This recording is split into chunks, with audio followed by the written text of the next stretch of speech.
बिहाड़ी के नवाही गांव 30 WB घबेसरावाला की जाफी बस्ती टावरियावाली में दिल दहला और आसमां दहलाने वाला हुई है। डीपीओ बिहाड़ी अमीर अब्दुल्ला खान न्याजी, एलीट फोर्स और पुलिस की भारी नफरी मौके पर पहुंच गई।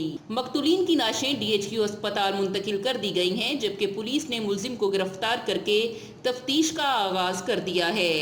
खामद ने कहा कि उसके घर के हालात बहुत ख़राब थे और उसकी बीवी उसकी मां को मिलने नहीं देती थी, जिसकी वजह से उसने अपने ख़ानदान को ख़त्म कर दिया है। ये गुस्से शिकार बैठा क्यों किया की वजह सी हाँ की वजह सी मैं क्या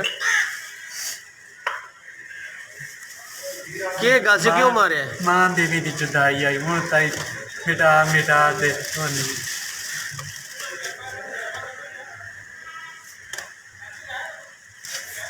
आग तो मैंने किसी बंदे कोई नहीं आका मैं आदि नस्ल खत्म कर दी है। मैं आके मां तो केड़ा बंदा जुदा कर सकता। ये मां तेरे लड़दी सी? हाँ जी, 4 भैन ने एक मां आई उन्हें नाल नाई बनी बनाई रखती। मेरे प्यो भी मार दिया, सारे पैसे लेंदा रही इन्होंने नाल इस महीना महीना 2-2 महीने बोलन ना ही देंदी। आग तो मैं आदि नस्ल खत्म कर दी है।